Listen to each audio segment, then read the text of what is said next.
ਵਾਹਿਗੁਰੂ। ਗੁਰੂ ਰੂਪ ਗੁਰੂ ਪਿਆਰੀ ਸਾਧ ਸੰਗਤ ਜੀ, ਵਾਹਿਗੁਰੂ ਜੀ ਕਾ ਖਾਲਸਾ, ਵਾਹਿਗੁਰੂ ਜੀ ਕੀ ਫਤਿਹ। ਸੋ ਮਹਾਰਾਜ ਨੇ ਕਿਰਪਾ ਕੀਤੀ, ਸਾਨੂੰ ਸਤ ਸੰਗਤ ਦੀ ਘੜੀ ਬਖਸ਼ੀ। ਜਿਵੇਂ ਅਸੀਂ ਸਾਥ ਸਾਥ ਸਿਮਰਨ ਕਰ ਰਹੇ ਸੀ, ਕਈ ਵਾਰੀ ਸਾਥ ਸਾਥ ਸਿਮਰਨ ਕਰਦੇ ਕਰਦੇ ਸਾਡੀ ਸੁਰਤੀ ਤੇਜ਼ ਤੇਜ਼ ਜਾਪ ਕਰਨ ਲੱਗ ਪੈਂਦੀ ਹੈ। ਪੌਣ ਅਸੀਂ ਤੇਜ਼ ਤੇਜ਼ ਇੱਦਾਂ ਲੈਣ ਲੱਗ ਪੈਂਦੇ ਆ। ਜਿਹੜੀ ਵਿਧੀ ਆ ਉਂਝ ਅਸੀਂ ਜਾਣਾ ਤਾਂ ਸਹਿਜ ਵਿੱਚ ਹੀ ਆ, ਪਰ ਇਹਦੇ ਨਾਲ ਕੀ ਹੁੰਦਾ ਕਿ ਫੁਰਨਿਆਂ ਤੋਂ ਰਹਿਤ ਹੁੰਦਾ ਜਾਂਦਾ ਮਨ, ਅਤੇ ਇਹਨੂੰ ਆਨੰਦ ਬੜਾ ਆਉਂਦਾ, ਸ਼ਾਂਤੀ ਬੜੀ ਆਉਂਦੀ ਹੈ। ਕਈ ਐਸੇ ਗੁਰਮੁਖ ਆ, ਉਹਨਾਂ ਨੂੰ ਸ਼ਾਂਤੀ ਉਦੋਂ ਆਉਂਦੀ ਜਦੋਂ ਸਹਿਜ ਵਿੱਚ ਅਭਿਆਸ ਕਰਦੇ। ਕਈ ਹੁੰਦੇ ਆ ਕਿ ਜਿੰਨਾ ਚਿਰ ਤੇਜ਼ ਉੱਚੀ ਦੇਣੀ ਅਭਿਆਸ ਨਹੀਂ ਕਰਦੇ ਜਾਂ ਤੇਜ਼ ਤੇਜ਼ ਇਹਦਾ ਸਾਥ ਸਾਥ ਸਿਮਰਨ ਨਹੀਂ ਕਰਦੇ, ਉਹਨਾਂ ਚਿਰ ਉਹਨਾਂ ਨੂੰ ਉਹ ਆਨੰਦ ਨਹੀਂ ਮਹਿਸੂਸ ਹੁੰਦਾ। ਉਂਝ ਅਭਿਆਸ ਕਰਦੇ ਕਰਦੇ ਸਾਡਾ ਮਕਸਦ ਇਹੀ ਹੁੰਦਾ ਕਿ ਅਸੀਂ ਸੁੰਨ ਵਿੱਚ ਜਾਣਾ, ਮਨ ਜਿਹੜਾ ਫੁਰਨਿਆਂ ਤੋਂ ਰਹਿਤ ਹੋ ਜਾਏ। ਅਤੇ ਇਹ ਪ੍ਰੈਕਟਿਸ ਅਸੀਂ ਕਰਨੀ ਹੁੰਦੀ ਹੈ ਕਿ ਬੈਖਰੀ ਬਾਣੀ ਦੇ ਵਿੱਚ ਵੀ ਜਾਪ ਕੀਤਾ ਜਾਏ ਗੁਰਮੰਤਰ ਦਾ, ਮਧਮਾਂ ਦੇ ਵਿੱਚ, ਫਿਰ ਪਸੰਤੀ ਦੇ ਵਿੱਚ, ਕਿ ਜਿਹੜਾ ਗੁਰਮੰਤਰ ਆ ਸਾਡੇ ਅੰਦਰ ਵਸ ਜਾਏ। ਇਵੇਂ ਇਸ ਦ੍ਰਿਸ਼ਟਮਾਨ ਸੰਸਾਰ ਦੇ ਵਿੱਚ ਲੋਕ ਤਰ੍ਹਾਂ ਤਰ੍ਹਾਂ ਦੀ ਮੈਡੀਟੇਸ਼ਨ ਕਰਦੇ ਆ, ਤਰ੍ਹਾਂ ਤਰ੍ਹਾਂ ਦੇ ਤਰੀਕੇ ਅਪਣਾਉਂਦੇ ਆ ਕਿ ਅਭਿਆਸ ਕਰੀਏ, ਸਾਡੇ ਮਨ ਨੂੰ ਸ਼ਾਂਤੀ ਆਏ।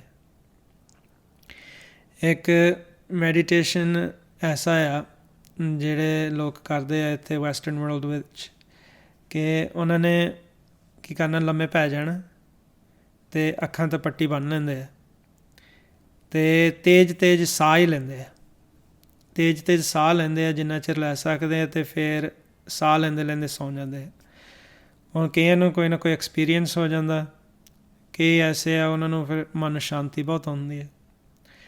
ਹੁਣ ਜਿਹੜਾ ਮੈਡੀਟੇਸ਼ਨ ਸਿਮਰਨ ਅਭਿਆਸ ਗੁਰੂ ਸਾਹਿਬ ਨੇ ਸਾਨੂੰ ਸਮਝਾਇਆ ਹੋਇਆ, ਉਹਦੇ ਨਾਲ ਵੀ ਅਸੀਂ ਸਵਾਸਾਂ ਦਾ ਇਸਤੇਮਾਲ ਤਾਂ ਕਰਦੇ ਹਾਂ, ਪਰ ਨਾਲ ਗੁਰਮੰਤਰ ਜੋੜਦੇ ਹਾਂ।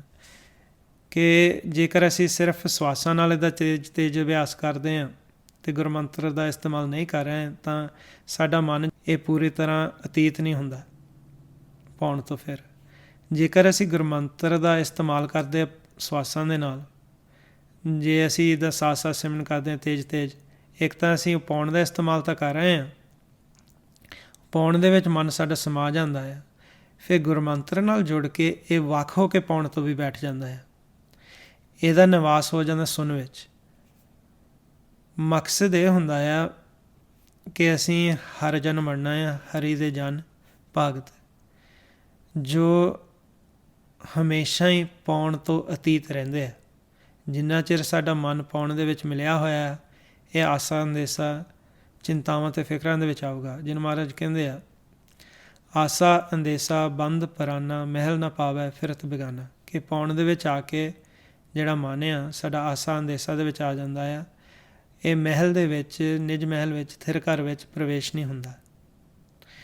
ਹੁਣ ਅਸੀਂ ਗੁਰਮੰਤਰ ਦਾ ਜਦੋਂ ਅਭਿਆਸ ਕਰਦੇ ਹਾਂ, ਜੇਕਰ ਅਸੀਂ ਘਰ ਬੈਠੇ ਹੁੰਦੇ ਹਾਂ ਜਾਂ ਅਸੀਂ ਲੰਮੇ ਪੈ ਕੇ ਵੀ ਘਰ ਅਭਿਆਸ ਕਰਨਾ ਚਾਹੁੰਦੇ, ਉਹ 'ਚ ਕੋਈ ਹਰਜ ਨਹੀਂ ਹੈ। ਸਿਰਫ ਇਹ ਹੈ ਕਿ ਸਾਡਾ ਧਿਆਨ ਗੁਰਮੰਤਰ ਦੇ ਵਿੱਚ ਹੋਵੇ, ਜਿਵੇਂ ਅਸੀਂ ਸਾਸ ਜਾਂ ਸਾਸ ਗ੍ਰਾਸ ਸਿਮਰਨ ਕਰ ਰਹੇ ਹਾਂ। ਇਸ ਦੇ ਨਾਲ ਸਾਡਾ ਜਿਹੜਾ ਮਨ ਆ ਫੁਰਨਿਆਂ ਤੋਂ ਰਹਿਤ ਹੋ ਕੇ ਬੈਠ ਜਾਊਗਾ ਸੁਣ ਵਿੱਚ। ਵਾਰ ਵਾਰ ਇਹਨੂੰ ਸੁਣ ਵਿੱਚ ਲਿਜਾਣਾ ਹੈ ਕਿ ਇਸ ਦੀ ਵੀ ਫਿਰ ਪਾਉਣ ਤੋਂ ਵੱਖ ਹੋ ਕੇ ਰਵੇ। ਪਾਉਣ ਜਿਹੜੀ ਆ ਉਹ ਸਾਡੇ ਸਰੀਰ ਤੱਕ ਸੀਮਿਤ ਰਵੇ, ਪਰ ਸਾਡੇ ਮਨ ਨੂੰ ਨਾ ਉਡਾਏ, ਨਾ ਖੱਬੇ ਨਾ ਸੱਜੇ, ਨਾ ਇਹ ਮਨ ਫਿਰ ਰਜੋਗੁਣ 'ਚ ਜਾਏ, ਨਾ ਤਮੋਗੁਣ 'ਤੇ। ਇਹ ਸਹਿਜ ਸੁਭਾਏ ਸਤੋਗੁਣ 'ਤੇ ਬੈਠ ਕੇ ਜਦੋਂ ਇੱਛਾ ਕਰੇ ਆਪਣੇ ਘਰ ਵਿੱਚ ਪ੍ਰਵੇਸ਼ ਹੋ ਜਾਏ, ਨਿਜ ਮਹਿਲ 'ਚ। ਅਭਿਆਸ ਭਗਤੀ ਇਸ ਮਾਰਗ 'ਤੇ ਜਦੋਂ ਅਸੀਂ ਚੱਲ ਕੇ ਕਰਦੇ ਹਾਂ, ਲਿਵ ਦੇ ਮਾਰਗ 'ਤੇ, ਅਤੇ ਗੁਰਬਾਣੀ ਦੇ ਵਿੱਚ ਸਾਨੂੰ ਐਗਜ਼ੈਂਪਲ ਦਿੱਤੇ ਹੋਏ ਆ, ਉਦਾਹਰਨਾਂ ਦਿੱਤੀਆਂ ਹੋਈਆਂ। ਜਿਵੇਂ ਜਦੋਂ ਅਸੀਂ ਇੱਥੇ ਸਕੂਲਾਂ ਦੇ ਵਿੱਚ ਪੜ੍ਹਦੇ ਹੁੰਦੇ ਸੀ, ਸਾਨੂੰ ਕਹਿੰਦੇ ਹੁੰਦੇ ਸੀ ਛੋਟੇ ਹੁੰਦੇ ਕਿ ਲਾਈਫ ਦੇ ਵਿੱਚ ਤੁਹਾਡਾ ਕੋਈ ਰੋਲ ਮਾਡਲ ਹੋਣਾ ਚਾਹੀਦਾ ਆ, ਆਈਡਲ ਹੋਣਾ ਚਾਹੀਦਾ, ਜਿਸ ਨੂੰ ਤੁਸੀਂ ਵੇਖ ਕੇ ਐਸੇ ਮਹਿਸੂਸ ਕਰਦੇ ਕਿ ਮੇਰਾ ਵੀ ਜੀਵਨ ਇਹੋ ਜਿਹਾ ਹੋਣਾ ਚਾਹੀਦਾ। ਜਿਹੜਾ ਗੁਰਸਿੱਖ ਆ ਉਹਦੇ ਰੋਲ ਮਾਡਲ ਹੁੰਦੇ ਆ ਸਾਡੇ ਗੁਰੂ ਸਾਹਿਬਾਨ, ਗੁਰਸਿੱਖ ਭਗਤ ਜਨ। ਕਿਉਂਕਿ ਗੁਰੂ ਸਾਹਿਬਾਨ, ਭਗਤ ਜਨ, ਗੁਰਸਿੱਖ, ਉਹਨਾਂ ਦਾ ਜੀਵਨ ਆਮ ਸੰਸਾਰ ਨਾਲੋਂ ਵੱਖਰਾ ਹੁੰਦਾ। ਅਤੇ ਜਿਹੜੇ ਗੁਰਮੁਖ ਜਨ ਭਗਤੀ ਕਰਨਾ ਚਾਹੁੰਦੇ ਆ, ਇਸ ਲਾਈਨ 'ਤੇ ਚੱਲਣਾ ਚਾਹੁੰਦੇ ਆ, ਉਹ ਫਿਰ ਉਹਨਾਂ ਨੂੰ ਆਪਣਾ ਰੋਲ ਮਾਡਲ ਰੱਖਦੇ ਆ ਕਿ ਇਹਨਾਂ ਵਾਂਗ ਜੀਵਨ ਬਣਾਉਣਾ ਚਾਹੀਦਾ ਆ। ਜਿਨ੍ਹਾਂ ਨੇ ਭਗਤੀ ਕੀਤੀ ਉਹਨਾਂ ਨੂੰ ਵੇਖ ਕੇ ਫਿਰ ਉਹਨਾਂ ਨੂੰ ਵੀ ਇੱਛਾ ਹੁੰਦੀ ਕਿ ਅਸੀਂ ਵੀ ਭਗਤੀ ਕਰੀਏ। ਜਿਵੇਂ ਗੁਰਬਾਣੀ ਦੇ ਵਿੱਚ ਦੱਸਦੇ ਆ, ਭਗਤ ਧੰਨਾ ਜੀ ਨੇ ਵੀ ਮਹਿਮਾ ਸੁਣੀ ਦੂਜੇ ਭਗਤਾਂ ਦੇ, ਅਤੇ ਉਹਨਾਂ ਨੂੰ ਵੀ ਚਾਅ ਚੜ੍ਹਿਆ ਕਿ ਮੈਂ ਵੀ ਭਗਤੀ ਕਰਾਂ। ਇਵੇਂ ਹੀ ਗੁਰਬਾਣੀ ਦੇ ਵਿੱਚ ਗੁਰੂ ਸਾਹਿਬ ਭਗਤ ਕਬੀਰ ਜੀ ਦੀ ਬਾਣੀ 'ਚ ਸਾਨੂੰ ਦੱਸਦੇ ਆ ਕਿ ਸਾਨੂੰ ਰੋਲ ਮਾਡਲ ਇੱਦਾਂ ਹੀ ਭਗਤਾਂ ਨੂੰ ਬਣਾਉਣਾ ਚਾਹੀਦਾ ਹੈ। ਮਹਾਰਾਜ ਕਹਿੰਦੇ ਆ ਕਿ ਜੇ ਅਸੀਂ ਹਰੀ ਦਾ ਨਾਮ ਜਪਣਾ ਆ, ਕਿਹਨਾਂ ਵਾਂਗ ਜਪੀਏ। ਹੁਣ ਇਤਿਹਾਸ ਦੇ ਵਿੱਚ ਬੜੇ ਜਪੀ ਤਪੀ ਹੋਏ, ਬੜੇ ਮਹਾਨ ਰਿਸ਼ੀ ਮੁਨੀ ਹੋਏ, ਪਰ ਗੁਰੂ ਸਾਹਿਬ ਨੂੰ ਜੇ ਪੁੱਛੀਏ ਨਾ ਕਿ ਕਿਹਨਾਂ ਵਾਂਗ ਅਸੀਂ ਜਾਪ ਕਰੀਏ, ਅਤੇ ਮਹਾਰਾਜ ਕਹਿੰਦੇ ਆ, ਰਾਮ ਜਪੋ ਜੀ ਐਸੇ ਐਸੇ, ਧਰੂ ਪ੍ਰਹਿਲਾਦ ਜਪਿਓ ਹਰ ਜੈਸੇ। ਕਿ ਰਾਮ ਦੀ ਭਗਤੀ ਕਰਨੀ, ਰਾਮ ਦਾ ਜਾਪ ਕਰਨਾ, ਵਾਹਿਗੁਰੂ ਅਸੀਂ ਉਚਾਰਨ ਕਰਨਾ, ਅਤੇ ਜਪੋ ਭਗਤ ਧਰੂ ਜੀ ਵਾਂਗ ਅਤੇ ਭਗਤ ਪ੍ਰਹਿਲਾਦ ਜੀ ਵਾਂਗ।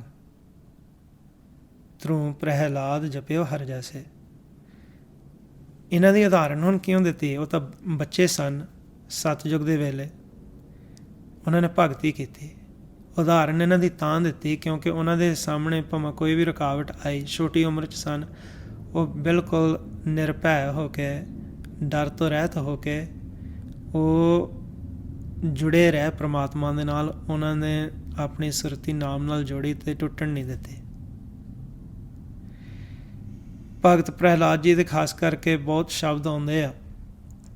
ਭਗਤ ਪ੍ਰਹਿਲਾਦ ਜੀ ਬਾਰੇ ਬੜੇ ਸ਼ਬਦ ਆਉਂਦੇ ਆ ਗੁਰਬਾਣੀ ਦੇ ਵਿੱਚ, ਜਿਹੜੇ ਅਸੀਂ ਪੜ੍ਹ ਸਕਦੇ ਹਾਂ। ਸਾਨੂੰ ਪਤਾ ਲੱਗਦਾ ਕਿਵੇਂ ਉਹਨਾਂ ਦੇ ਪਿਤਾ ਨੇ, ਹਰਨਾਕਸ਼ ਨੇ, ਉਹਨਾਂ ਨੂੰ ਮਾਰਨ ਦੀ ਕੋਸ਼ਿਸ਼ ਕੀਤੀ, ਪਰ ਭਗਤ ਪ੍ਰਹਿਲਾਦ ਜੀ ਉਹ ਫਿਰ ਵੀ ਆਪਣੀ ਭਗਤੀ ਕਰਦੇ ਰਹੇ। ਐਸੇ ਹੀ ਸੰਸਾਰ ਵਿੱਚ ਜਦੋਂ ਅਸੀਂ ਵਿਚਰਦੇ ਹਾਂ, ਅਤੇ ਅਸੀਂ ਵੀ ਕੋਸ਼ਿਸ਼ ਇਹੀ ਕਰਨੀ ਹੈ ਕਿ ਅਸੀਂ ਵੀ ਆਪਣਾ ਗੁਰਮੰਤਰ ਦਾ ਅਭਿਆਸ ਕਰੀਏ, ਸਿਮਰਨ ਅਭਿਆਸ ਕਰੀਏ, ਭਗਤੀ ਕਰੀਏ ਇਸ ਤਰੀਕੇ ਦੇ ਨਾਲ ਕਿ ਕੋਈ ਵੀ ਰੁਕਾਵਟ ਹੋਵੇ, ਰੋਗ ਸੋਗ, ਦੁੱਖ ਕਲੇਸ਼, ਸਾਡਾ ਜਿਹੜਾ ਮਨ ਆ ਭਗਤੀ ਤੋਂ ਨਾ ਹਟੇ। ਕਾਲ ਜਿਹੜਾ ਆ ਇਸ ਦੇਸ਼ ਦੇ ਵਿੱਚ ਇਹਨੇ ਕੌਤਕ ਕਰਨੇ ਹੁੰਦੇ ਆ, ਜਿਹਨੂੰ ਮਹਾਰਾਜ ਕਹਿੰਦੇ ਕੌਤਕ ਕਾਲ ਇਹ ਹੁਕਮ ਪਠਾਇਆ। ਕਿ ਕਾਲ ਨੂੰ ਹੁਕਮ ਦਿੱਤਾ ਆ ਅਕਾਲ ਪੁਰਖ ਨੇ ਕਿ ਇਸ ਮਨ ਨੂੰ ਖਿਡਾਉਣਾ ਇੱਥੇ ਤ੍ਰਿਲੋਕੀ ਦੇ ਵਿੱਚ ਕੌਤਕ ਕਰਕੇ। ਹੁਣ ਭਗਤ ਪ੍ਰਹਿਲਾਦ ਜੀ ਦੀ ਜਦੋਂ ਹਿਸਟਰੀ ਦੇਖਦੇ ਹਾਂ, ਉਹਦੇ ਪਿਤਾ ਨੇ ਉਹਨੂੰ ਮਾਰਨ ਦੀ ਕੋਸ਼ਿਸ਼ ਕੀਤੀ, ਪਰ ਉਹ ਭਗਤੀ ਤੋਂ ਹਟੇ ਨਹੀਂ। ਇਵੇਂ ਕਾਲ ਜਿਹੜਾ ਆ ਇਸ ਦੇਸ਼ ਦੇ ਵਿੱਚ ਸਾਨੂੰ ਦੁੱਖ ਦੇਣ ਦੀ ਕੋਸ਼ਿਸ਼ ਕਰਦਾ, ਪਰ ਸਾਡਾ ਮਨ ਜਿਹੜਾ ਆ ਉਹ ਭਗਤੀ ਤੋਂ ਹਟੇ ਨਾ। ਹੁਣ ਅੱਜ ਇਹੀ ਵਿਚਾਰ ਅਸੀਂ ਕਰਨੀ ਆ ਕਿ ਭਗਤ ਪ੍ਰਹਿਲਾਦ ਜੀ ਨੇ ਕਿਵੇਂ ਭਗਤੀ ਕੀਤੀ। ਛੋਟੀ ਉਮਰ ਦੇ ਵਿੱਚ ਉਹ ਇਸ ਪਾਸੇ ਲੱਗੇ। ਭਗਤ ਪ੍ਰਹਿਲਾਦ ਜੀ, ਉਹਨਾਂ ਨੂੰ ਸਕੂਲ ਭੇਜਿਆ ਗਿਆ। ਉਸ ਸਮੇਂ ਦੇ ਵਿੱਚ ਸਤਯੁਗ ਦਾ ਸਮਾਂ ਸੀ। ਹਰਨਾਕਸ਼ ਨੇ ਵਰ ਹਾਸਲ ਕੀਤੇ ਸਨ ਭਗਤੀ ਕਰਕੇ, ਕਿ ਉਹ ਨਾ ਦਿਨੇ ਮਰੇ, ਨਾ ਰਾਤ ਨੂੰ ਮਰੇ, ਨਾ ਜਾਨਵਰ ਤੋਂ ਮਰੇ, ਨਾ ਮਨੁੱਖ ਤੋਂ ਮਰੇ। ਇੱਦਾਂ ਬੜੇ ਉਹਨੇ ਵਰ ਹਾਸਲ ਕੀਤੇ। ਭਗਤੀ ਉਹਨੇ ਕੀਤੀ ਸੀ ਹਰਨਾਕਸ਼ ਨੇ, ਪਰ ਭਗਤੀ ਕਰਦਾ ਕਰਦਾ ਜਦੋਂ ਉਹ ਸਿਖਰ 'ਤੇ ਪਹੁੰਚਿਆ ਜਿੱਥੇ ਉਹ ਨਾਮ ਹਾਸਲ ਕਰ ਸਕਦਾ ਸੀ, ਉਹਨੇ ਐਸੇ ਵਰ ਮੰਗ ਲਏ ਜਿਸ ਦੁਆਰਾ ਉਹ ਸ਼ਕਤੀਸ਼ਾਲੀ ਹੋਇਆ ਸੰਸਾਰ ਵਿੱਚ। ਪਰ ਉਹ ਹੰਕਾਰਿਆ ਗਿਆ ਅਤੇ ਉਹਨੇ ਉਸ ਵੇਲੇ ਸਮਝਿਆ ਤਾਂ ਨਹੀਂ ਕਿ ਨਾਮ ਪ੍ਰਾਪਤ ਕਰਨਾ ਆ। ਉਸ ਨੇ ਐਸੀ ਦੁਨਿਆਵੀ ਮੰਗਾਂ ਇਹ ਮੰਗੀਆਂ ਕਿ ਸ਼ਕਤੀਸ਼ਾਲੀ ਹੋ ਜਾਵੇ, ਕੋਈ ਉਹਨੂੰ ਡਿਫੀਟ ਨਾ ਕਰ ਸਕੇ, ਮਾਰ ਨਾ ਸਕੇ। ਕਿ ਉਹ ਹੰਕਾਰਿਆ ਗਿਆ, ਆਪਣੇ ਆਪ ਨੂੰ ਪ੍ਰਮਾਤਮਾ ਸਮਝਣ ਲੱਗ ਪਿਆ। ਸਕੂਲਾਂ ਦੇ ਵਿੱਚ ਵੀ ਉਹਨੇ ਫਿਰ ਲਾਗੂ ਕਰ ਦਿੱਤਾ ਕਿ ਉਸ ਦੀ ਪੂਜਾ ਹੋਵੇ। ਉਸ ਇਲਾਕੇ ਦੇ ਵਿੱਚ ਜਿੱਥੇ ਉਹਨਾਂ ਦੀ ਰਾਜਧਾਨੀ ਸੀ, ਉਹਨੇ ਐਸਾ ਕੀਤਾ, ਲੋਕਾਂ ਨੂੰ ਪੂਜਾ ਪ੍ਰਮਾਤਮਾ ਦੇ ਕਰਨ ਤੋਂ ਹਟਾਇਆ, ਭਗਤੀ ਕਰਨ ਤੋਂ ਹਟਾਇਆ। ਇੱਦਾਂ ਹੀ ਉਹਨਾਂ ਦੇ ਫਿਰ ਘਰ ਭਗਤ ਪ੍ਰਹਿਲਾਦ ਜੀ ਨੇ ਜਨਮ ਲਿਆ। ਭਗਤ ਪ੍ਰਹਿਲਾਦ ਜੀ ਨੂੰ ਸਕੂਲ ਭੇਜਿਆ ਗਿਆ ਜਦੋਂ ਵੱਡੇ ਹੋਏ ਥੋੜ੍ਹੇ ਜਿਹੇ। ਹਾਲਾਂਕਿ ਉਹ ਛੋਟੀ ਉਮਰ 'ਚ ਹੀ ਆ, ਅਤੇ ਸਕੂਲ ਉਹਨਾਂ ਨੇ ਸ਼ੁਰੂ ਕੀਤਾ। ਅਤੇ ਮਹਾਰਾਜ ਗੁਰਬਾਣੀ 'ਚ ਸਮਝਾਉਂਦੇ ਨੇ, ਪ੍ਰਹਿਲਾਦ ਪਠਾਏ ਪੜ੍ਹਨ ਸਾਲ, ਸੰਗ ਸਖਾ ਬੋ ਲੀਏ ਬਾਲ। ਭਗਤ ਪ੍ਰਹਿਲਾਦ ਜੀ ਨੂੰ ਸਕੂਲ 'ਚ ਪੜ੍ਹਾਇਆ ਗਿਆ ਉੱਥੇ, ਅਤੇ ਉਹਨਾਂ ਦੇ ਨਾਲ ਉਹਨਾਂ ਦੇ ਸਾਥੀ ਵੀ ਸਨ। ਅਤੇ ਭਗਤ ਪ੍ਰਹਿਲਾਦ ਜੀ ਨੂੰ ਸਿੱਖਿਆ ਦੇਣ ਲੱਗ ਪਏ, ਉਲਟ ਕੇ ਜੋ ਹਰਨਾਕਸ਼ ਨੇ ਲਾਗੂ ਕੀਤੀ ਸੀ ਕਿ ਉਸ ਤੋਂ ਇਲਾਵਾ ਕੋਈ ਹੋਰ ਹੈ ਨਹੀਂ, ਅਤੇ ਉਹ ਆਪਣੇ ਆਪ ਨੂੰ ਹਰਨਾਕਸ਼ ਪ੍ਰਮਾਤਮਾ ਸਮਝਣ ਲੱਗ ਪਿਆ, ਅਤੇ ਐਸੀ ਉਹ ਸਿੱਖਿਆ ਦੇਣ ਲੱਗ ਪਏ ਸਕੂਲ 'ਚ। ਅਤੇ ਭਗਤ ਪ੍ਰਹਿਲਾਦ ਜੀ ਭਗਤੀ ਕਰਦੇ ਸਨ, ਉਹ ਪ੍ਰਮਾਤਮਾ ਨੂੰ ਅਰਾਧਦੇ ਸੀ। ਅਤੇ ਉਹਨਾਂ ਨੇ ਕਿਹਾ, ਮੋਕੋ ਕਹਾ ਪੜਾਵਸ ਆਲ ਜਾਲ, ਮੇਰੀ ਪਟੀਆ ਲਿਖ ਦਿਓ ਸ੍ਰੀ ਗੋਪਾਲ, ਕਿ ਤੁਸੀਂ ਮੈਨੂੰ ਇੱਦਾਂ ਦੀ ਸਿੱਖਿਆ ਕਿਉਂ ਦਿੰਦੇ? ਕਹਿੰਦੇ, ਮੇਰੀ ਪਟੀਆ 'ਤੇ, ਟੈਬਲੇਟ 'ਤੇ ਤੁਸੀਂ ਗੋਪਾਲ ਦਾ ਨਾਮ ਉਹ ਲਿਖ ਦਿਓ, ਮੈਂ ਤਾਂ ਇਹੀ ਪੜ੍ਹਨਾ ਚਾਹੁੰਦਾ। ਨਹੀਂ ਛੋਡੂ ਰੇ ਬਾਬਾ ਰਾਮ ਨਾਮ, ਮੇਰੋ ਔਰ ਪੜ੍ਹਨ ਸਿਓ ਨਹੀਂ ਕਾਮ। ਉਹਨਾਂ ਦੀ ਬਿਰਤੀ ਐਸੀ ਸੀ ਕਿ ਉਹ ਪ੍ਰਮਾਤਮਾ ਦਾ ਨਾਮ ਸਿਮਰਨ ਕਰਨੋਂ ਹਟਦੇ ਹੀ ਨਹੀਂ ਸਨ। ਨਹੀਂ ਛੋਡੂ ਰੇ ਬਾਬਾ ਰਾਮ ਨਾਮ, ਮੇਰੋ ਔਰ ਪੜ੍ਹਨ ਸਿਓ ਨਹੀਂ ਕਾਮ। ਉਹਨਾਂ ਦੇ ਜਿਹੜੇ ਟੀਚਰ ਸਨ, ਸੰਡਾ ਅਤੇ ਮਰਕੈ, ਉਹਨਾਂ ਨੇ ਜਾ ਕੇ ਰਾਜੇ ਨੂੰ ਕੰਪਲੇਨ ਕੀਤੀ ਹਰਨਾਕਸ਼ ਕੋਲ। ਸੰਡਾ ਮਰਕੈ ਕਹੇ ਉਹ ਜਾਏ। ਅਤੇ ਫਿਰ ਹਰਨਾਕਸ਼ ਨੇ ਜਦੋਂ ਇਹ ਸੁਣਿਆ, ਉਹਨਾਂ ਨੇ ਭਗਤ ਪ੍ਰਹਿਲਾਦ ਜੀ ਨੂੰ ਬੁਲਾਇਆ। ਪ੍ਰਹਿਲਾਦ ਬੁਲਾਏ ਬੇਗ ਧਾਏ, ਤੂੰ ਰਾਮ ਕਹਿਣ ਕੀ ਛੋੜ ਬਾਨ, ਤੁਝ ਤੁਰਤ ਛਡਾਊਂ ਮੇਰੋ ਕਹੇ ਓ ਮਾਨ। ਉਹਨਾਂ ਨੇ ਬੜਾ ਜ਼ੋਰ ਲਾਇਆ ਕਿ ਉਹਨੂੰ ਰਾਮ ਦਾ ਨਾਮ ਜਾਪ ਕਰਨ ਤੋਂ ਹਟਾਇਆ ਜਾਏ। ਅਤੇ ਉਹਨਾਂ ਨੇ ਬੜੇ ਯਤਨ ਕੀਤੇ ਕਿ ਭਗਤ ਪ੍ਰਹਿਲਾਦ ਜੀ ਨੂੰ ਪਹਾੜ ਤੋਂ ਸਿੱਟਿਆ। ਜਦੋਂ ਆਖਿਰਕਾਰ ਭਗਤ ਪ੍ਰਹਿਲਾਦ ਜੀ ਮੰਨੇ ਨਹੀਂ, ਅਤੇ ਉਹਨਾਂ ਨੇ ਤਸੀਹੇ ਦੇਣ ਦੀ ਕੋਸ਼ਿਸ਼ ਕੀਤੀ। ਭਗਤ ਪ੍ਰਹਿਲਾਦ ਜੀ ਨੂੰ ਪਹਾੜ ਤੋਂ ਸਿੱਟਿਆ, ਅੱਗ ਦੇ ਵਿੱਚ ਜਾਲਣ ਦੀ ਕੋਸ਼ਿਸ਼ ਕੀਤੀ, ਪਰ ਪ੍ਰਮਾਤਮਾ ਨੇ ਹਰ ਵਕਤ ਭਗਤ ਪ੍ਰਹਿਲਾਦ ਜੀ ਦੀ ਰੱਖਿਆ ਕੀਤੀ। ਤੂੰ ਰਾਮ ਕਹਿਣ ਕੀ ਛੋੜ ਬਾਨ, ਤੁਝ ਤੁਰਤ ਛਡਾਊਂ ਮੇਰੋ ਕਹਿਓ ਮਾਨ। ਅਤੇ ਭਗਤ ਪ੍ਰਹਿਲਾਦ ਜੀ ਕਹਿੰਦੇ, ਮੋਕੋ ਕਹਾਂ ਸਤਾਵੋ ਬਾਰ ਬਾਰ, ਪ੍ਰਭ ਜਲ ਥਲ ਗਿਰ ਕੀਏ ਪਹਾਰ। ਕਹਿੰਦੇ ਕਿ ਤੁਸੀਂ ਮੈਨੂੰ ਸਤਾਉਂਦੇ ਕਾਹਤੋਂ, ਵਾਰ-ਵਾਰ ਕਿਉਂ ਤੰਗ ਕਰੀ ਜਾਂਦੇ ਆ? ਪਰਮਾਤਮਾ ਨੇ ਜਲ, ਥਲ, ਗਿਰ, ਪਹਾੜ ਜਿਹੜੇ ਆ, ਹਿਲਸ ਆ, ਇਹ ਸਾਰੇ ਆਪ ਬਣਾਏ ਆ। ਇੱਕ ਰਾਮ ਨਾ ਛੋਡੂੰ ਗੁਰੇਗਾਰ, ਕਹਿੰਦੇ ਮੈਂ ਰਾਮ ਦਾ ਨਾਮ ਨਹੀਂ ਛੱਡਣਾ। ਕਿ ਉਹਨਾਂ ਨੇ ਕਿਹਾ ਕਿ ਜੇ ਮੈਂ ਰਾਮ ਦਾ ਨਾਮ ਛੱਡਦਾ ਤਾਂ ਇਹ ਮੇਰੇ ਗੁਰੂ ਦੇ ਉਲਟ ਜਾਂਦੀ ਹੈ ਗੱਲ। ਇੱਕ ਰਾਮ ਨਾ ਛੋਡੂੰ ਗੁਰੇਗਾਰ, ਮੁੱਕ ਘਾਲ ਜਾਰ ਭਾਵੇਂ ਮਾਰ ਡਰ। ਉਹਨਾਂ ਦੇ ਅੰਦਰ ਇੰਨੀ ਦ੍ਰਿੜਤਾ ਸੀ ਕਿ ਉਹਨਾਂ ਨੇ ਆਪਣੇ ਪਿਤਾ ਨੂੰ ਬਚਨ ਕੀਤਾ ਕਿ ਤੁਸੀਂ ਭਾਵੇਂ ਮੈਨੂੰ ਅਗਨ ਦੇ ਵਿੱਚ ਲੂ ਦਿਓ, ਭਾਵੇਂ ਮਾਰ ਦਿਓ, ਮੈਂ ਛੱਡਣਾ ਨਹੀਂ ਪ੍ਰਮਾਤਮਾ ਦਾ ਨਾਮ। ਹਰਨਾਕਸ਼ ਆਖਰਕਾਰ ਸਾਰੇ ਉਹਦੇ ਹੀਲੇ ਵਸੀਲੇ ਜਿਹੜੇ ਆ ਉਹ ਚੱਲੇ ਨਾ। ਆਖਰਕਾਰ ਉਹ ਕ੍ਰੋਧ ਦੇ ਵਿੱਚ ਆ ਕੇ ਉਹਨੇ ਆਪਣੇ ਪੁੱਤਰ 'ਤੇ ਕਿਰਪਾਨ ਦਾ ਵਾਰ ਕਰਨਾ ਚਾਹਿਆ। ਕਾਡ ਖੜਗ ਕੋਪਿਓ ਰਸਾਏ, ਤੁਝ ਰਾਖਨ ਹਾਰੋ ਮੋਹਿ ਬਤਾਏ। ਹੁਣ ਹਰਨਾਕਸ਼ ਨੇ ਦੇਖ ਲਿਆ ਸੀ ਕਿ ਇਹ ਅਸੀਂ ਕਿੰਨਾ ਕੁਛ ਕੀਤਾ, ਇਹਨੂੰ ਪਹਾੜ ਤੋਂ ਸਿੱਟਣ ਦੀ ਕੋਸ਼ਿਸ਼ ਕੀਤੀ, ਭਗਤ ਪ੍ਰਹਿਲਾਦ ਜੀ ਨੂੰ ਅਗਨ ਦੇ ਵਿੱਚ ਲੂਣ ਦੀ ਕੋਸ਼ਿਸ਼ ਕੀਤੀ, ਹਰ ਵਕਤ ਇਹਦੀ ਰੱਖਿਆ ਹੁੰਦੀ ਰਹੀ ਅਤੇ ਇਹ ਬਚਿਆ। ਅਤੇ ਉਹਨੇ ਪੁੱਛਿਆ ਕਿ ਤੁਝ ਰਾਖਨ ਹਾਰੋ ਮੋਹਿ ਬਤਾਏ, ਕਿ ਦੱਸ ਕਿ ਕੌਣ ਤੈਨੂੰ ਰੱਖਦਾ ਆ, ਕੌਣ ਤੈਨੂੰ ਵਾਰ-ਵਾਰ ਬਚਾਈ ਜਾਂਦਾ। ਭਗਤ ਪ੍ਰਹਿਲਾਦ ਜੀ ਨੇ ਉਹਨਾਂ ਨੂੰ, ਪਿਤਾ ਆਪਣੇ ਨੂੰ ਸਮਝਾਇਆ ਹਰਨਾਕਸ਼ ਨੂੰ ਕਿ ਉਹੀ ਪ੍ਰਮਾਤਮਾ ਹਰ ਜਗ੍ਹਾ ਸਮਾਇਆ ਹੋਇਆ ਹੈ। ਉਹੀ ਤੇਰੇ ਵਿੱਚ ਆ, ਉਹੀ ਮੇਰੇ ਵਿੱਚ ਆ, ਹਰ ਜਗ੍ਹਾ ਉਹ ਮੈਨੂੰ ਦਿਸਦਾ, ਉਹ ਮੇਰੀ ਰਾਖੀ ਕਰਦਾ। ਅਤੇ ਉੱਥੇ ਥੰਮੜਾ ਸੀਗਾ ਅਤੇ ਹਰਨਾਕਸ਼ ਨੇ ਕਿਹਾ ਕਿਉਂ, ਤੈਨੂੰ ਇਸ ਥੰਮੜੇ ਦੇ ਵਿੱਚ ਵੀ ਦਿਸਦਾ ਆ? ਅਤੇ ਭਗਤ ਪ੍ਰਹਿਲਾਦ ਜੀ ਨੇ ਕਿਹਾ ਕਿ ਹਾਂਜੀ, ਉਹ ਥੰਮੜੇ ਦੇ ਵਿੱਚ ਵੀ ਆ। ਉਸ ਥੰਮੜੇ ਨੂੰ ਗੁਰਜ ਦੇ ਨਾਲ ਤੋੜਨ ਦੀ ਕੋਸ਼ਿਸ਼ ਕੀਤੀ ਹਰਨਾਕਸ਼ ਨੇ, ਅਤੇ ਕੀ ਹੋਇਆ ਕਿ ਉਹ ਥੰਬ ਦੇ ਵਿੱਚੋਂ ਪਰਮਾਤਮਾ ਨਰਸਿੰਘ ਰੂਪ ਧਾਰਨ ਕਰਕੇ ਪ੍ਰਗਟ ਹੋਏ। ਪ੍ਰਭ ਥੰਮ ਤੇ ਨਿਕਸੇ ਕਹਿ ਵਿਸਥਾਰ, ਹਰਨਾਕਸ਼ ਛੇਦਿਓ ਨੱਖ ਬਿਦਾਰ।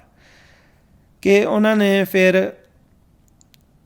ਦਰਵਾਜ਼ੇ ਦੇ ਗੱਬੇ ਲੈ ਕੇ ਹਰਨਾਕਸ਼ ਨੂੰ ਚੱਕ ਕੇ ਆਪਣੇ ਨੌਹਾਂ ਨਾਲ ਚੀਰਿਆ।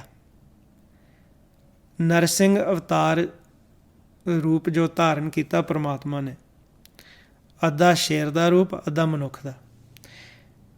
ਕਿ ਉਹਨਾਂ ਨੇ ਜਿਹੜੇ ਵਰ ਵੀ ਦਿੱਤੇ ਸੀ ਹਰਨਾਕਸ਼ ਨੂੰ, ਉਹ ਭੰਗ ਨਹੀਂ ਕੀਤੇ, ਪਰ ਹਰਨਾਕਸ਼ ਨੂੰ ਇੱਦਾਂ ਖਤਮ ਕਰਨ ਲਈ ਸਾਧਨ ਨੇ ਅਪਣਾਇਆ ਕਿ ਨਰਸਿੰਘ ਦਾ ਰੂਪ ਧਾਰਨ ਕਰਕੇ ਨੌਹਾਂ ਨਾਲ ਉਹਨੂੰ ਚੀਰਿਆ। ਉਹ ਇਹ ਪਰਮ ਪੁਰਖ ਦੇਵਾਦ ਦੇਵ, ਭਗਤ ਹੇਤ ਨਰਸਿੰਘ ਭੇਵ। ਕਿ ਉਹ ਦੇਵਤਿਆਂ ਦਾ ਦੇਵ ਆ ਪ੍ਰਮਾਤਮਾ, ਅਤੇ ਆਪਣੇ ਭਗਤ ਲਈ ਨਾ ਉਹਨਾਂ ਨੇ ਨਰਸਿੰਘ ਦਾ ਰੂਪ ਧਾਰਨ ਕੀਤਾ। ਫਿਰ ਭਗਤ ਕਬੀਰ ਜੀ ਕਹਿੰਦੇ, ਕਹਿ ਕਬੀਰ ਕੋ ਲਖੈ ਨਾ ਪਾਰ, ਪ੍ਰਹਿਲਾਦ ਉਦਾਰੇ ਅਨਕ ਬਾਰ।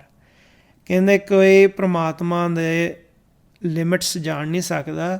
ਭਗਤ ਪ੍ਰਹਿਲਾਦ ਜੀ ਨੂੰ ਅਨੇਕਾਂ ਹੀ ਵਾਰ ਪਰਮਾਤਮਾ ਨੇ ਬਚਾਇਆ। ਇਸ ਸੰਸਾਰ ਵਿੱਚ ਕਾਲ ਜਿਹੜਾ ਆ ਉਹ ਚਾਹੁੰਦਾ ਆ ਕਿ ਲੋਕਾਂ ਨੂੰ ਕਨਫਿਊਜ਼ ਕੀਤਾ ਜਾਏ। ਉਹ ਕਹਿ ਦਿੰਦੇ ਆ, ਕਾਲ ਦੇ ਜਿਹੜੇ ਨੁਮਾਇੰਦੇ ਆ ਉਹ ਦੱਸ ਦਿੰਦੇ, ਕਹਿੰਦੇ ਕਿ ਇਹ ਜੀ ਪ੍ਰਚਲਿਤ ਕਹਾਣੀਆਂ ਆ, ਮਿਥਿਹਾਸ ਕਹਿ ਦਿੰਦੇ ਆ, ਅਤੇ ਕਹਿ ਦਿੰਦੇ ਕਿ ਇਹ ਤਾਂ ਉਂਝ ਗੁਰੂ ਸਾਹਿਬ ਨੇ ਲਿਖ ਦਿੱਤਾ ਕਿਉਂਕਿ ਇਹ ਚੱਲਦੀਆਂ ਪਈਆਂ ਸੀ ਕਹਾਣੀਆਂ। ਅਰਥਾਤ ਕਿ ਉਹ ਕਹਿਣ ਦੀ ਕੋਸ਼ਿਸ਼ ਕਰ ਰਹੇ ਆ ਕਾਲ ਦੇ ਨੁਮਾਇੰਦੇ ਕਿ ਇਹ ਸਿਰਫ ਮਿਥਿਹਾਸ ਆ, ਇਹ ਅਸਲੀ ਨਹੀਂ। ਪਰ ਗੁਰੂ ਸਾਹਿਬ ਦੇ ਸਿੱਖ ਜਿਹੜੇ ਆ ਉਹ ਜਾਣਦੇ ਆ ਕਿ ਗੁਰੂ ਸਾਹਿਬ ਦੀ ਬਾਣੀ ਦੇ ਵਿੱਚ ਸੱਚ ਲਿਖਿਆ ਹੋਇਆ, ਸੱਚ ਦੱਸਿਆ ਹੋਇਆ। ਉਦਾਹਰਨ ਜਿਹੜੀ ਹੁੰਦੀ ਆ ਉਹ ਕਦੇ ਝੂਠ ਦੀ ਨਹੀਂ ਦਿੱਤੀ ਜਾਂਦੀ, ਸੱਚੀ ਦਿੱਤੀ ਜਾਂਦੀ ਹੈ। ਤਾਂ ਹੀ ਤਾਂ ਲੋਕਾਂ ਨੂੰ ਸੇਧ ਮਿਲਦੀ ਆ। ਤਾਂ ਹੀ ਗੁਰੂ ਸਾਹਿਬ ਨੇ ਗੁਰਬਾਣੀ 'ਚ ਕਿਹਾ ਆ, ਸਤਿਗੁਰ ਕੀ ਬਾਣੀ ਸਤ ਸਤ ਕਰ ਜਾਣੋ ਗੁਰ ਸਿੱਖੋ, ਹਰ ਕਰਤਾ ਆਪ ਮੂੰਹੋਂ ਕਢਾਏ। ਕਿ ਪ੍ਰਮਾਤਮਾ ਅਕਾਲ ਪੁਰਖ ਆਪ ਭਗਤਾਂ ਤੋਂ, ਗੁਰੂ ਸਾਹਿਬਾਨਾਂ ਤੋਂ, ਮੁਖ ਤੋਂ, ਉਹਨਾਂ ਦੀ ਰਸਨਾ ਤੋਂ ਅੰਮ੍ਰਿਤ ਬਚਨ ਗੁਰਬਾਣੀ ਉਚਾਰਨ ਕਰਾਉਂਦੇ ਆ। ਉਚਾਰਨ ਕਰਾਏ ਉਹ ਬਾਣੀ ਜਿਸ ਦੇ ਵਿੱਚ ਪੂਰਾ ਸੱਚਾਈ ਆ, ਇਹ ਸੱਚ ਆ, ਐਸਾ ਹੀ ਹੋਇਆ, ਇਹ ਮਿਥਿਹਾਸ ਨਹੀਂ। ਭਗਤ ਪ੍ਰਹਿਲਾਦ ਜੀ ਦੇ ਉਦਾਹਰਨ ਦੇ ਵਿੱਚ ਸਾਨੂੰ ਗਿਆਨ ਮਿਲਦਾ ਕਿ ਜੇ ਅਸੀਂ ਭਗਤੀ ਕਰਦੇ ਹਾਂ ਤਾਂ ਪ੍ਰਮਾਤਮਾ ਸਾਡੀ ਰਾਖੀ ਕਰਨਗੇ। ਇਹੀ ਤਾਂ ਭਗਤ ਨਾਮਦੇਵ ਜੀ ਨੇ, ਉਹਨਾਂ ਨੇ ਵੀ ਸਮਝਾਇਆ ਕਿ ਭਗਤ ਪ੍ਰਹਿਲਾਦ ਜੀ ਦੀ ਪ੍ਰਮਾਤਮਾ ਨੇ ਰੱਖਿਆ ਕੀਤੀ। ਫਿਰ ਉਹਨਾਂ ਨੇ ਆਪਣੇ ਬਾਅਦ 'ਚ ਹੱਡ ਬੀਤੀ ਵੀ ਦੱਸੀ। ਜਿਵੇਂ ਭਗਤ ਨਾਮਦੇਵ ਜੀ ਨੇ ਦੱਸਿਆ ਕਿ ਹਰਨਾਕਸ਼ ਜਿਨ ਨਖੇ ਬਿਦਾਰਿਓ, ਸੁਰ ਨਰ ਕੀਏ ਸਨਾਥਾ, ਕਹਿ ਨਾਮ ਦਿਓ ਹਮ ਨਰ ਹਰ ਧਿਆਵੇ, ਰਾਮ ਅਭੈ ਪਦ ਦਾਤਾ। ਕਿ ਹਰਨਾਕਸ਼ ਨੂੰ ਮਾਰਿਆ ਪ੍ਰਮਾਤਮਾ ਨੇ ਨਰਸਿੰਘ ਦੇ ਰੂਪ ਧਾਰਨ ਕਰਕੇ। ਕਹਿੰਦੇ ਅਸੀਂ ਉਹੀ ਪ੍ਰਮਾਤਮਾ ਨੂੰ ਧਿਆਉਂਦੇ ਹਾਂ, ਉਹ ਸਾਨੂੰ ਅਭੈ ਦਾਨ ਦਿੰਦੇ ਆ, ਅਭੈ ਪਦ ਵੀ ਦਿੰਦੇ ਆ। ਜਿੱਥੇ ਮਨ ਭੈ ਤੋਂ ਰਹਿਤ ਹੁੰਦਾ ਹੈ, ਉਹ ਕਿੱਥੇ ਹੁੰਦਾ ਹੈ? ਜਿਹਨੂੰ ਮਾਰੇ ਕਹਿੰਦੇ ਨਿਰਭਉ ਜਪੈ ਸਗਲ ਭਉ ਮਿਟੈ। ਕਿ ਜਦੋਂ ਅਸੀਂ ਨਿਰਭਉ ਪ੍ਰਮਾਤਮਾ ਨੂੰ, ਜੋ ਭਉ ਤੋਂ ਰਹਿਤ ਆ, ਡਰ ਤੋਂ ਰਹਿਤ ਆ, ਉਹਨੂੰ ਜਪਦੇ ਹਾਂ ਅਤੇ ਸਾਡੇ ਜਿਹੜੇ ਡਰ ਆ ਉਹ ਵੀ ਫਿਰ ਖਤਮ ਹੁੰਦੇ ਆ। ਅਤੇ ਮਹਾਰਾਜ ਦੱਸਦੇ ਨੇ, ਜਦੋਂ ਇੱਥੇ ਭਗਤ ਨਾਮਦੇਵ ਜੀ ਨੇ ਭਗਤ ਪ੍ਰਹਿਲਾਦ ਜੀ ਦਾ ਜ਼ਿਕਰ ਕੀਤਾ ਕਿ ਉਹਨਾਂ ਦੀ ਰਾਖੀ ਕੀਤੀ ਪ੍ਰਮਾਤਮਾ ਨੇ, ਉਸ ਤੋਂ ਬਾਅਦ ਭਗਤ ਨਾਮਦੇਵ ਜੀ ਨੇ ਕਿ ਇਹ ਲੋਕ ਇਹ ਨਾ ਸਮਝ ਲੈਣ ਕਿ ਇਹ ਪ੍ਰਚਲਿਤ ਕਹਾਣੀਆਂ ਕਿ ਮਿਥਿਹਾਸ ਆ, ਉਹਨਾਂ ਨੇ ਆਪਣੀ ਹੱਡਬੀਤੀ ਵੀ ਸੁਣਾਈ ਕਿ ਸਾਡੀ ਵੀ ਰਾਖੀ ਕੀਤੀ। ਉੱਥੋਂ ਫਿਰ ਬਾਅਦ 'ਚ ਸ਼ਬਦ ਸ਼ੁਰੂ ਹੁੰਦਾ, ਸੁਲਤਾਨ ਪੁੱਛੈ ਸੁਨਬੇ ਨਾਮਾ, ਦੇਖੋ ਰਾਮ ਤੁਮਾਰੇ ਕਾਮਾ। ਕਿ ਜਿਹੜਾ ਸੁਲਤਾਨ ਸੀ ਉਹਨੇ ਭਗਤ ਨਾਮਦੇਵ ਜੀ ਨੂੰ ਗ੍ਰਿਫਤਾਰ ਕਰ ਲਿਆ ਸੀ, ਉਹਨਾਂ ਨੇ ਸ਼ਰਤ ਰੱਖੀ ਸੀ ਕਿ ਗਊ ਨੂੰ ਜਿੰਦੀ ਕਰੋ। ਅਤੇ ਭਗਤ ਨਾਮਦੇਵ ਜੀ ਨੇ ਸਾਰਾ ਸ਼ਬਦ ਦੇ ਵਿੱਚ ਫਿਰ ਜ਼ਿਕਰ ਕੀਤਾ ਕਿ ਕਿਵੇਂ ਪ੍ਰਮਾਤਮਾ ਨੇ ਸਾਡੀ ਰਾਖੀ ਕੀਤੀ, ਕਿਵੇਂ ਉਹਨਾਂ ਨੇ ਰੂਪ ਧਾਰਨ ਕੀਤਾ, ਗਰੜ 'ਤੇ ਚੜ੍ਹ ਕੇ ਆਏ ਵਿਸ਼ਨੂੰ ਭਗਵਾਨ ਦਾ ਰੂਪ ਧਾਰਨ ਕਰਕੇ, ਜਿਹਨੂੰ ਭਗਤ ਨਾਮਦੇਵ ਜੀ ਕਹਿੰਦੇ ਆ ਪਖੰਤਨ ਬਾਜ ਬਜਾਇਲਾ ਗਰੜ ਚੜੇ ਗੋਬਿੰਦ ਆਇਲਾ ਆਪਣੇ ਭਗਤ ਪਰ ਕੀ ਪ੍ਰਤਪਾਲ ਗਰੜ ਚੜੇ ਆਏ ਗੋਪਾਲ। ਅਸੀਂ ਤ੍ਰਿਲੋਕੀ ਦੇ ਵਿੱਚ ਕਦੇ ਕਨਫਿਊਜ਼ ਨਾ ਹੋਈਏ। ਕਾਲ ਨੇ ਹਮੇਸ਼ਾ ਹੀ ਕੋਸ਼ਿਸ਼ ਕਰਨੀ ਆ ਕਿ ਸੱਚਾਈ ਨੂੰ ਛੁਪਾਉਣ ਦੀ। ਕਾਲ ਦੇ ਜਿਹੜੇ ਨੁਮਾਇੰਦੇ ਹੁੰਦੇ ਆ ਉਹਨਾਂ ਨੇ ਹਮੇਸ਼ਾ ਕੋਸ਼ਿਸ਼ ਕਰਨੀ ਆ ਕਿ ਲੋਕਾਂ ਨੂੰ ਭਗਤੀ ਤੋਂ ਤੋੜਨਾ।